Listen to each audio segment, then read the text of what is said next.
I'm Emily, and I'm a level 1 chef. I'm Lorenzo, and I'm a level 2 chef. I'm Frank, and I've been a professional chef for 23 years. I last made this hamburger recipe probably about 2 weeks ago. I actually just made this cheeseburger a couple days ago. This is the burger I make for my family and friends, the people that are most important to me.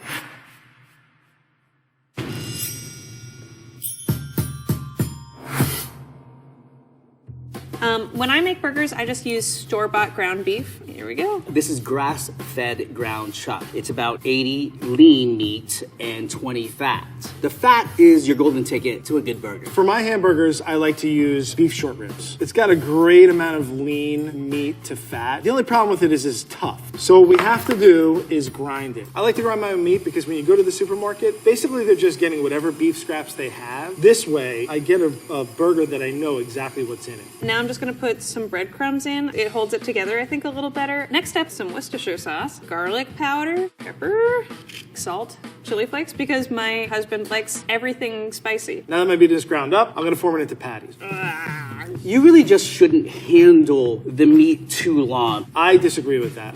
Fudge. I like to work it a little so the burger stays together, holds its shape. What I usually do is I work it until it'll kind of stick to my hand. I'm just gonna kind of like roll these up and then flatten them like hockey pucks. Then I do the old divot, little dimple in the middle. I work it into a volcano shape. What this is gonna happen is that when the meat cooks, it's gonna expand a little. This is actually gonna disappear and even out and make a nice flat burger. Now we're ready to cook some burgers. I cook the burgers in a cast iron pan. Cast iron pan holds a lot of heat. I'm using a non-stick fry pan. Skillet, griddle, flat iron. What I'm doing is cooking bacon. Why? I'm having a bacon cheeseburger. So when I cook these, I don't really need that much pink inside, just a little bit of pink. That ground meat doesn't really have a great texture when you cook it rare. I like it medium rare. I season my burgers with salt. Salt it right before you cook it. What happens when you season ahead, salt draws out the moisture. You want a moist burger. When I season liberally. It's gonna help that crust form. I have a little beef fat, so I'm gonna take a little bit of fat and just coat the bottom of my pan. I'll also use the delicious rendered fat from the bacon to cook my burger.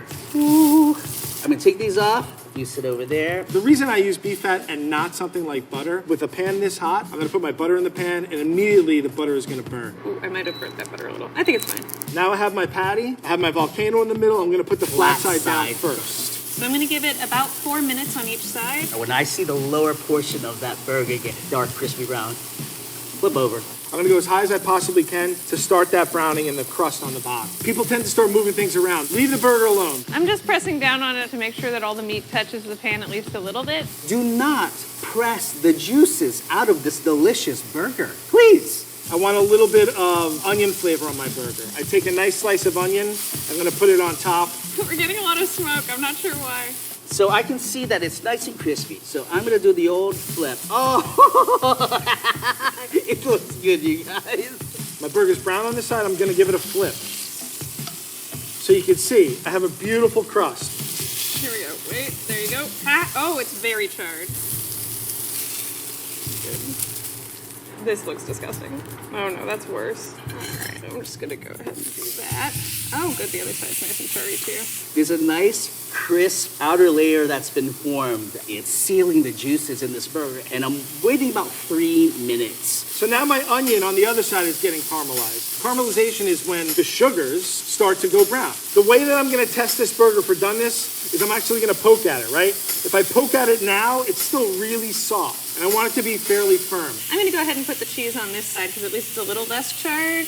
This is American cheese, so that'll melt nicely. Today I'm using sliced cheddar cheese. Basically, this is when you get your camera out and you start taking pictures of your burger. For this burger, I'm gonna use some Munster cheese. Now, Munster has a lot of the same melting qualities as American cheese, but it also has a little bit more flavor. I'm gonna let the Munster melt. My burger is being hugged by my cheese. So let's set this delicious burger. Oh my Lord, have mercy. So now my cheese is melted. It's not melted totally, but it's gonna continue to cook as I take it out of the pan. I'm gonna take this off and just check the doneness real quick. If one were to eat this, it would be a little raw in the middle. That burger was burnt on the outside and raw on the inside, so we're gonna go again. I'm turning this on, much less hot than before. Butter, burger. Yeah, I think that's a cooked burger. And now we're gonna get abundance and toppings and finish this burger. I have a Kaiser roll today. I'm gonna butter it a little bit. I'm actually just toasting this in the griddle. So I have just a normal white grocery store bun, a hamburger bun. I like a potato roll. The bun doesn't need any extra fat. The burger has enough for it. Toast it plain. Now we've got a nicely toasted Kaiser roll. Delicious. Now we're gonna work on our toppings for the burger. First off, I have some ketchup. I just like a little bit of moisture underneath the burger. Put a little mayo. Hello. All right, so we have mustard on the top. I usually do 3 dill pickle slices.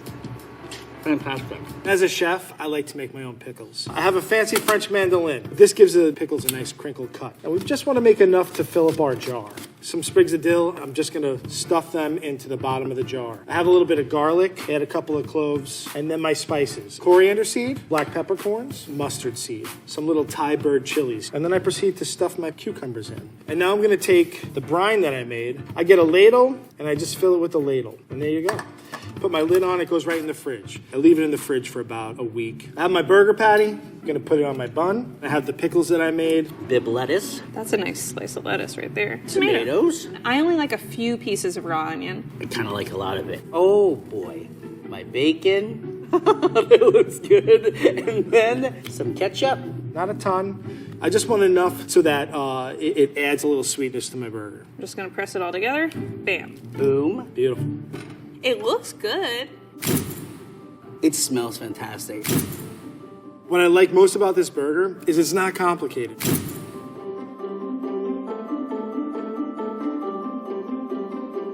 And now for the best part, I get to eat it. Oh my lord. It's just delicious. We have 3 different chefs and 3 very different cheeseburgers, from the bun, the beef, and the toppings. But let's talk about the ground beef first. Emily, our first chef, used ground hamburger. Ground hamburger doesn't tell you a whole lot about the beef that you're using. So this is just the beef that was at the grocery store? Ground hamburger comes from any skeletal muscular tissue. You won't know specifically where that meat is coming from. All right. Lorenzo used ground chuck. Grass-fed ground chuck. The ground chuck comes from a really particular part of the animal. It's near the shoulder area. Ground chuck is 80% lean and 20% fat. It's going to make for a nice, juicy, and flavorful hamburger. It's like summertime in a bun. Frank ground his own meat from the short rib, and it also has quite a bit of fat in it. So if it gets stuck, you just push it through a little. When you grind your own meat, you have more control over it as well. You can see exactly how much fat is going into your hamburger. It has a beautiful amount of marbling. And you can make sure that you're controlling the protein to lipid ratio. I get a burger that I know exactly what's in it. Handling and shaping of your ground beef makes a difference too. Emily added a lot of spices to her ground hamburger. She also added breadcrumbs. The spices are there to add a lot of different flavors. The breadcrumbs are going to alter the texture a little bit. I don't know if that's right, but that's what I do. I would call that more of a meatball than a hamburger. We're not making meatballs. Lorenzo believed, as many people do, that you shouldn't overwork your patty. Everyone has a body temperature, and that heat from your body melts the fat. You can overwork your meat, but it's a little bit hard to do by hand when you're making a hamburger. Oh, okay. Lorenzo made an indentation in his patty, and Frank made a little volcano. He changed the shape completely. I want there to be a divot in the center. This is going to modulate the water loss that happens when you start to add heat to your patty. You start to have some steam inside, and that will raise or give a little bit of a puff to the patty, especially when you cook it at a very high temperature. Frank and Lorenzo both salted their patty prior to cooking. You don't want to salt your ground beef when you're mixing it. No, you're absolutely right. Salt can change the structure of the proteins and add some tough quality to your burger. It's important to do it just prior to putting the hamburger patty on the grill. Salt it right before you cook it. Emily used butter to cook her hamburger patty. This gives some really nice flavors, I don't know, who doesn't like butter? but it also has a really low smoke point. Ooh, I might have burnt that butter a little. I think it's fine. As you add the butter and turn up the heat, you're gonna burn the butter, and you're gonna get these off pyrazines and other types of compounds that are gonna give a burnt and bitter kind of taste. I'm sorry. Lorenzo used rendered pork fat, Nice little fat rendering from here, which we will use. and this adds a really nice, rich quality and a new flavor profile to your beef. Yum. Frank used rendered beef fat, which is a lot of really nice long chain fatty acids like stearic acid. It doesn't hurt to cook beef in beef fat. It makes it taste better. When you heat the stearic acid, it's going to melt, and you baste the burger in that fat, it's going to just re-add that delicious, unique stearic acid quality that you get only from ground beef. Emily used a non-stick frying pan. She really didn't need to. There's enough fat in the hamburger patty, it will be very easy to release from the pan. I've had a lot of things stick to pans over the years. Here we are. Lorenzo used a griddle, so he had a lot of contact with the hamburger patty. It actually looks really good. You're going to want conduction to happen. That can only happen when the patty has maximum contact with the heat source. Frank used a shallow cast iron skillet. Cast iron pan holds a lot of heat. So he not only had the conduction from the bottom of the cast iron skillet making contact with his patty, but he also had the advantage of the heat being retained because there were sides to that skillet. So he had a nice heat flow around his burger. When you cook ground beef, the proteins that are present are going to coagulate and they're going to squeeze a lot of the natural water that's present in the beef out of the protein matrix. When you have 20% lipid content, you won't lose the fat and it'll make for a really nice juicy cheeseburger. You generally want a nice high heat to get a good sear on your meat, and that's going to impart some really nice roasted, caramely, earthy, oniony flavors, and that's from Maillard browning. Maillard browning is a non-enzymatic browning reaction that happens between proteins and reducing sugars. You'll know your hamburger is done in a couple different ways. Emily cut hers open. If one were to eat this, it would be a little raw in the middle. You generally want to avoid doing that. You're going to have a lot of the juices and the fat run out of that hamburger before you even get to enjoy it. No! Lorenzo timed his meat. This is okay if you have a really consistent product, but if you change the different meats that you use when you're making your hamburger patty, that can be variable too. And I'm waiting about 3 minutes. 3 minutes on each side at a really high temperature for a relatively thin patty should do the trick. We also had Frank, who knows how to look and touch a hamburger and tell whether it's done or not. My burger is starting to firm up. This is something that comes only from experience. Okay, we're good to go with this. Emily used American cheese. You're always going to know that American cheese melts really well, but it doesn't have a whole lot of taste. I like American cheese because it's cheap. Lorenzo used cheddar cheese. To make it look the old-fashioned cheeseburger when you'd always see at a ballpark. Cheddar cheese is going to give you a nice flavor profile. You're going to have a nice rich quality and a little bit of tang to that type of cheese. Frank used Munster. Munster also melts really well, and it gives you some really nice flavor profiles. It's the most complex out of the 3 cheeses that our chefs used. When you choose a cheese for your hamburger, you want to make sure that you consider water content. If you have a softer cheese, it's going to melt very easily. Cheeses that are a little bit harder are not going to melt very well because there's just not enough moisture.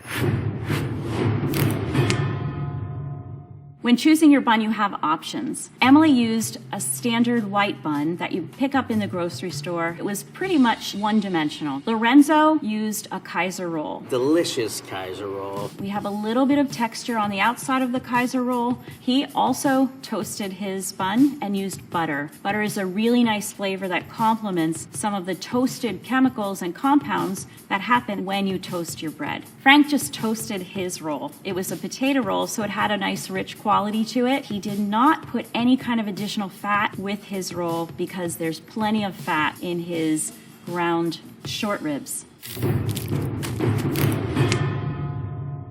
When it comes to toppings, you have a few things to consider. Texture, I'm gonna do a little bit of raw onion. color, Fresh tomatoes. and taste. The pickles are going to add a contrast to your burger. It's talking to me.